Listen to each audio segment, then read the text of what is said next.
Hi, here I've got Roland Super JX, which is effectively two JX8Ps in a single unit. It came in two flavours, the JX10 keyboard version and this one, the MKS-70 rack unit. They were released in 1986 and were Roland's last ever analogue polys.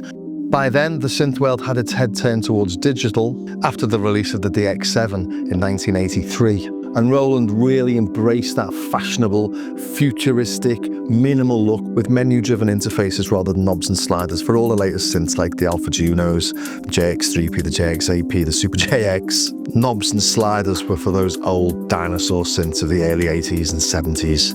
But Roland did offer their optional range of PG controllers if you wanted to get hands-on. For the JX8P and the JX10, this was the PG800. But I've paired this here with the Retroaktiv MPG-7X controller, which takes the concept of the PGs and builds on it, adding loads more functionality. If you've got one of these, you never have to touch the synth again. Everything plus more is contained in the controller, including 12 patch banks and 12 tone banks. So it's like having loads of memory cartridges, plus the PG800, plus additional controls. In this one, I've got the Vercoven PWM upgrade, and that vastly expands the capabilities of the synth. The controller itself can accommodate all the different Vercoven options. So this is the standard JX8P, the standard Super JX. Then we got the Vercoven standard upgrade and the Vercoven PWM 6X upgrade. And you can see that the lights are changing because there's different capabilities with the different upgrades. So let's go back to the Super JX PWM 6X system, which is the one I've got in here. It's €198. It's not a simple upgrade, actually. I paid someone a couple of £100 to do it because you got to take the CPU board off. It essentially puts a new CPU and other bits and bobs on there, but that gives you like faster envelopes. It gives you these extra 5-stage envelopes, plus an additional LFO. And we've got much more flexible modulation routing. If I come back to just the standard Super JX, as I change the pitch modulation envelope source on oscillator 1, it changes it on oscillator 2. But if I come to the Vercoven, I can have it independently, 1 and 2 on each, just for example. And you can see these lights have lit here as well. And that's because we've got the 5-stage AGSR, 1 and 2, that we can access on either of them, again, all independently. Plus these 6 LEDs light up for PWM modulation sources. So we've got LFO1, LFO2. We've got an extra LFO. If we go back to the standard Super JX, you can't select LFO1 or 2 because you've only got 1. So let's come back into here again. So you've got LFO1 or 2. We've got the 5-stage envelope 1 or 2. We've got ADSR 1 or 2. And none of that's available on the JX8P or the Super JX. But as you can see, this controller has been created to take advantage of all those different options. And I know people are going to pick me up and say you can do PWM on the JX3P and the JX8P, but it's really limited. I'll show you how you do that, in fact. Just coming back to a really simple tone with a square on oscillator 2. We'll sync oscillator 2 with oscillator 1, and we'll modulate the pitch of DCO2 with the LFO. And there you've got PWM.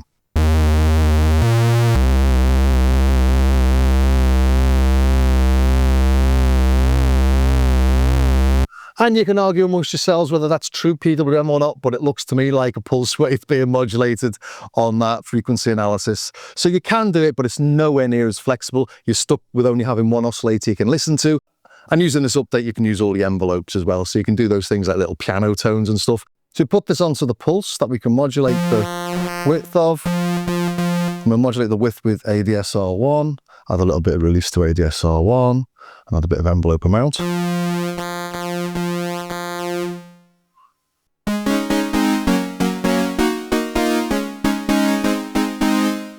I appreciate that's a very, very dodgy analog synth piano tone, but you just couldn't do that on a JX8P or the Super JX because you couldn't modulate the pulse width with the envelopes, and you can with this upgrade. But what I really like about this is that it's taken all those little additional functions and it really does feel like it's just part of the synth.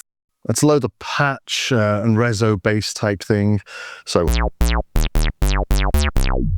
that's got the snappier envelopes. I don't know how much snappier that is than a standard JX8P or Super JX, but if I go to a PWM bass, let's load that. I've got a PWM style pad in here somewhere. Big poly, that's probably got one in there. Let's load that.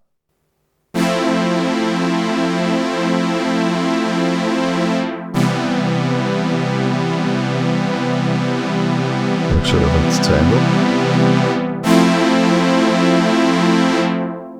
Yeah, so you actually forget that the synth's sitting underneath it. This box just feels like it's the synth itself. And I'm just showing you some things that I'm loading here.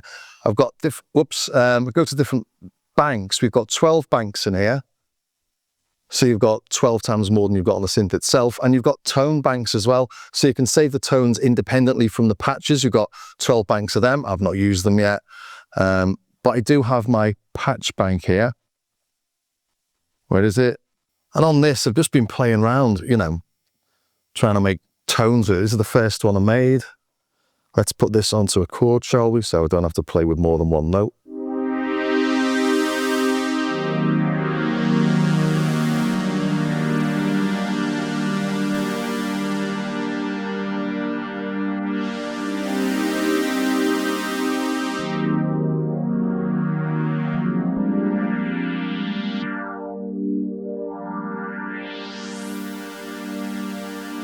So this is a dual patch. It's using both the upper and the lower tones. With these here, you select which of the tones you're editing, the upper or the lower. Obviously I'm in dual mode here, so tend to use upper and lower simultaneously when in dual mode. You don't have to.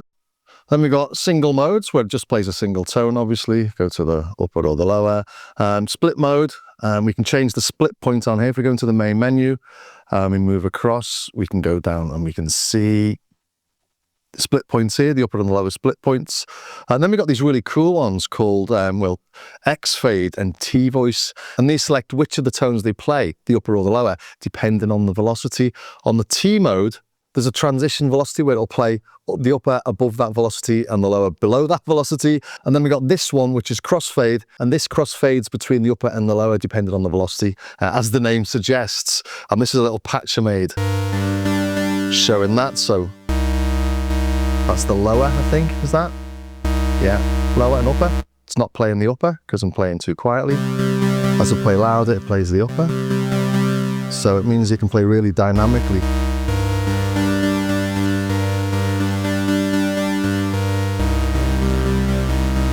So you can move between two tones depending on your velocity. It's just a really nice performance tool. Another thing that's really nice with the dual mode on this, and I've used it quite a lot, is this dual detune here. So making a simple pad, we'll start with an initial patch, shift initial, so you have an initial patch on this. It's got the chorus on this, take that off for now. We'll modulate the upper and the lower. We'll go into dual mode. We'll detune oscillator 2. Knock the filter down a bit, add some envelope 2. So now we're in dual mode. Every time I hit a key, I'm playing 4 oscillators. I'm playing DCO1 and DCO2 on the upper, and DCO1 and DCO2 on the lower. So this is the upper, this is the lower. But now, if I detune, so I'm going to bring that back in.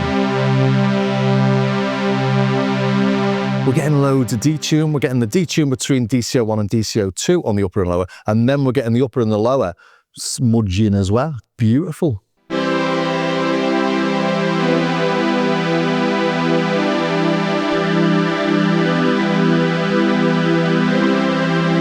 And I'll stop playing that. When I uploaded that for a short, I got a copyright claim off a DJ Key or someone, not even off Moby, most peculiar, but yeah.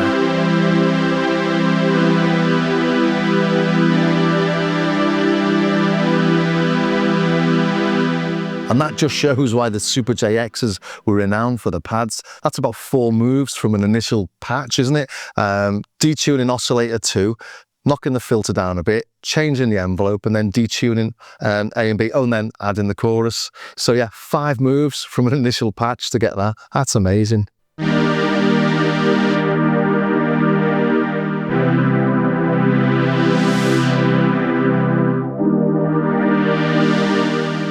But of course, if you were trying to do that on the front panel, it'd probably take you about half an hour. It's a really, really fiddly thing to use.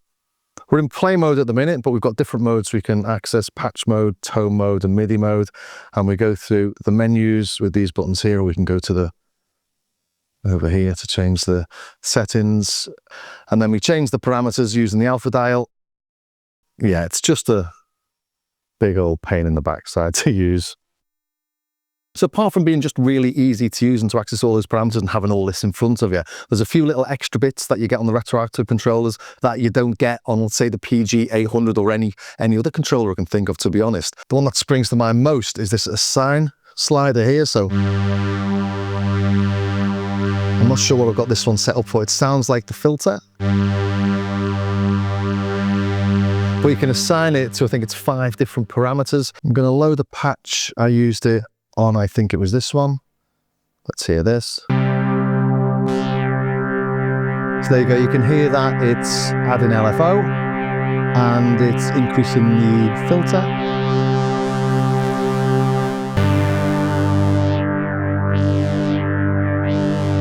So it's dropping the cutoff as I push the slider up.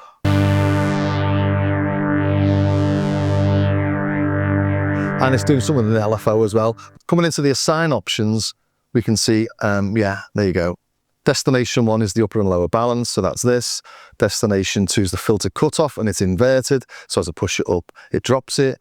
And destination 2 is the filter cutoff, doing the same for the upper voice. But let's set up another one. So I'll delete this one. So Shift and assign clear, Enter to reset. So we've got nothing in there. Let's just do a filter, shall we? So Control, we'll do the filter.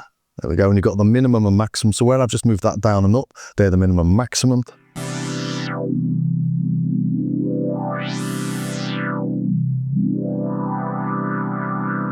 And let's assign it to the upper and the lower volumes as well. So we'll come to destination 2, Control, let's wiggle this, and we'll go the full range this time.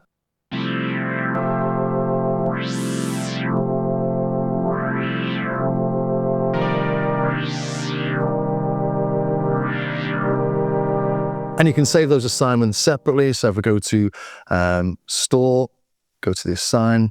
Yeah, there we go. So store that, give it a name, something really pointless, and then store. So that's stored in there. So they're independent of the patches. So you can use the same controls for lots of different patches. Another nice little touch here is the freeze. I feel like I'm being a bit random at the minute. I'm just sort of going through it and without any sort of real structure. We're just trying to give you a flavour of what it does without being a complete manual. So yeah, freeze is quite cool. So Shift and freeze. So now any controls that I change, you won't hear until I press send. So means you can do something in a gig maybe. I don't know what I'm doing here.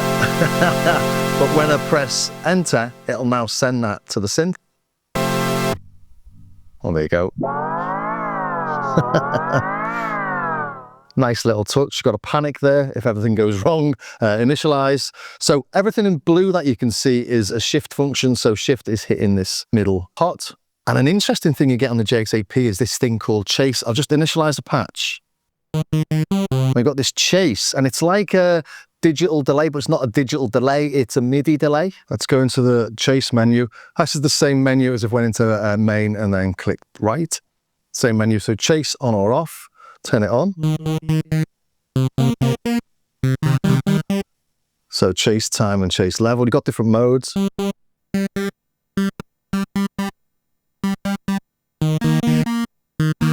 And then we've got time. And then the level.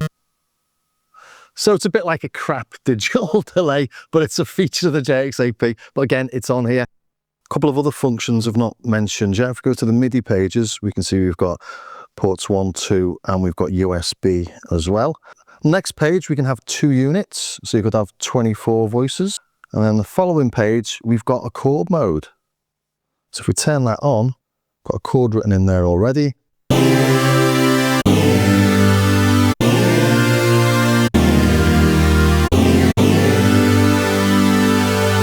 Clicking on it, we can reset the chords, and then if I hold shift and play some notes.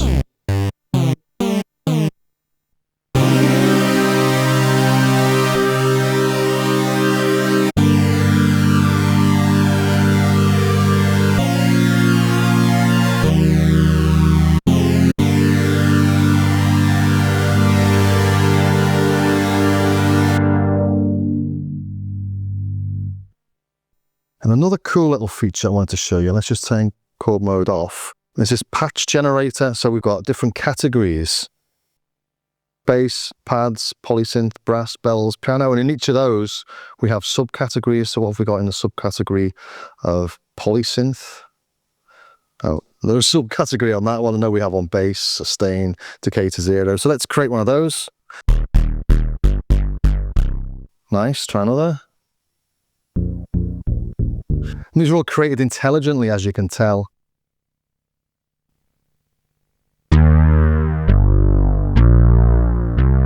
And just a few goes and you find something useful or some inspiration.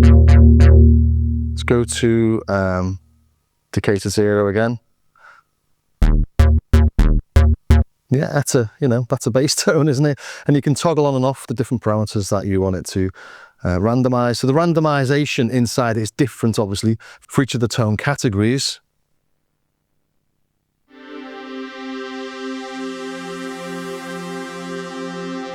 Nice. Let's turn up a bit.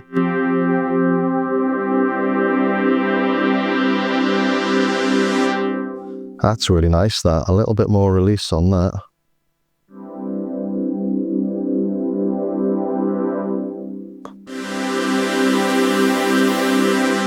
And I'm going to save that one. So to store it, just press store and bank 1. But want to store the patch, because don't forget the tones and the patches are separate, unlike on the synth itself. So I'll go to bank 6, store init patch. Let's just give it a random name again. I'll do this later, but store. That's it, done. So you can create patch banks really simply. And it's worth noting as well that on this we're using the MIDI ports, not the programmer port on the front. The PG-800, and I think others might use the programmer port on the front, but this is just using standard MIDI. We've got copy and paste. You can copy the upper to the lower, and then finally we've got ARP here. Let's just get out of that. We've got ARP, and the ARP must be coming in an update because it doesn't do anything yet. The Vecoven PWM upgrades, maybe some of the other upgrades as well. I don't know. I've not really looked into it that much. I've got the PWM, and that works with, well, that brings an ARP to it. And it's the only thing I can't use the retroactive controller for yet. If you want to use the ARP, you have to do that on the synth itself. And it turns out the reason it hasn't been implemented yet is because the Vecoven upgrade hasn't got MIDI itself implemented yet. But when it does, Retroaktiv fully intend to get it working on the controller. But let's see what else we've got that I want to show you. Other controls down here, we've got mono, poly, and unison. The unison on the JX-AP is really strange. Put it into unison. We're now playing 2 voices per key. So it's unusual in that we're not now playing all 12 voices. We're still just playing 2 rather than 1. Then we can detune that.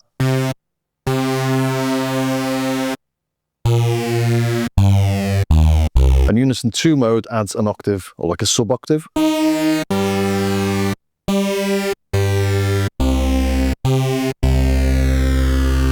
But you can still play chords with it.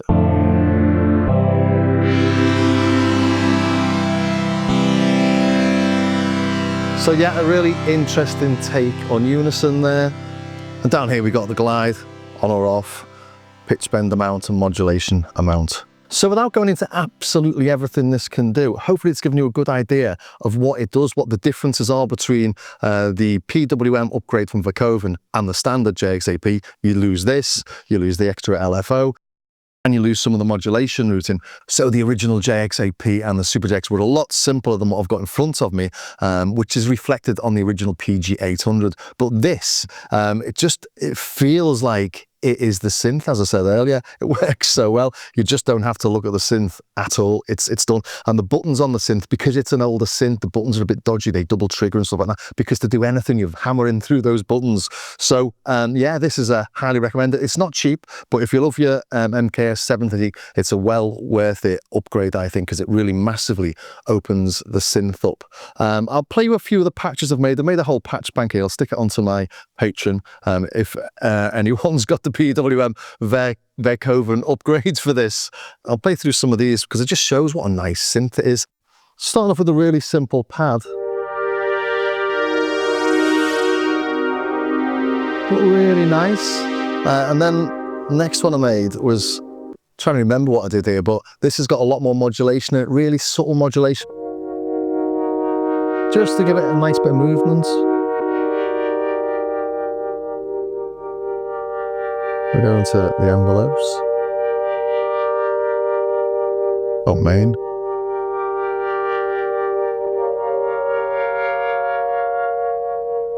Then some basses.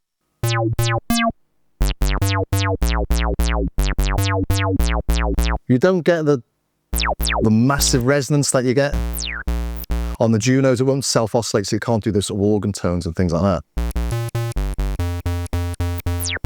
So it's more like the Juno 2. I think it's the same filter as the Juno 2 actually. Or the Alpha Junos, I should say.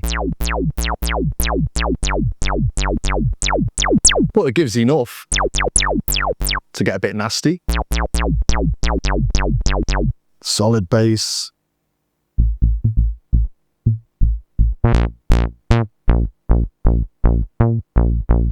With all these, I was just trying to see how big and thick it could sound.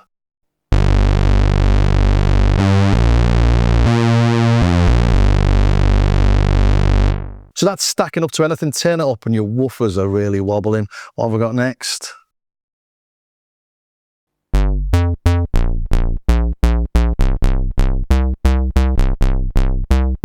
Again, a really nice bass tone. Snap bass.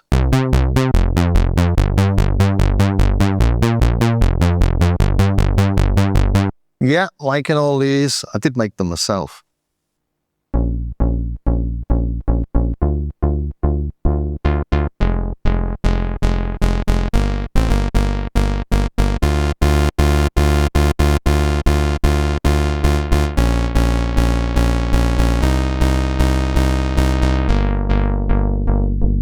Really simple. Trying to listen to the actual tone of the synth rather than doing too many modulations. And again, a major.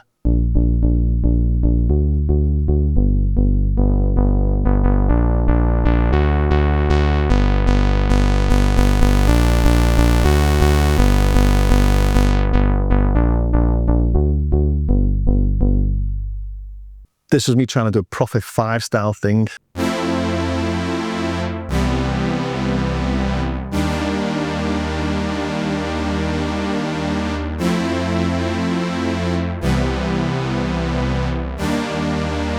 I'm trying to emulate something called It's a Prophet on the Prophet that I really like. It's not bad.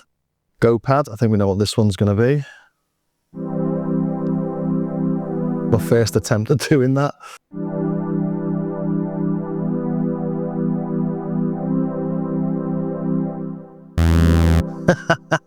That's where you got to copy the upper to the lower. That is the rave piano I made earlier as well. All really nice little tones, these. Let's go to something a little bit more complex then.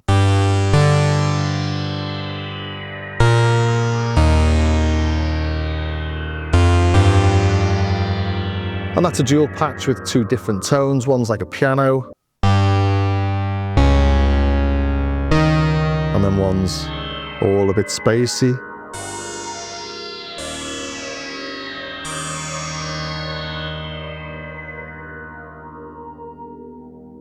Well, I like this one, Release Me. This is quite nice.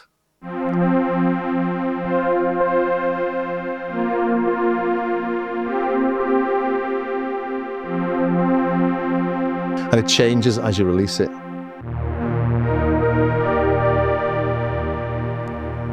Oh yeah, sync as well. Release that beast. Oh yeah, it does cross mod as well. This patch has got a cross mod on it. We can have sync to 1, 2 to 1 and 1 to 2 or cross mod. So you can't adjust the level of the cross mod, but you do have it there.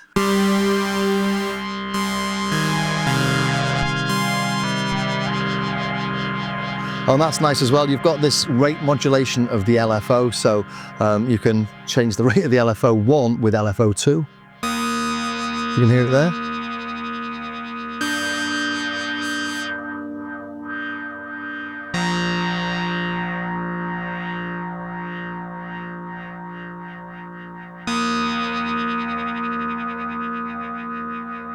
So it's a really nice synth, isn't it?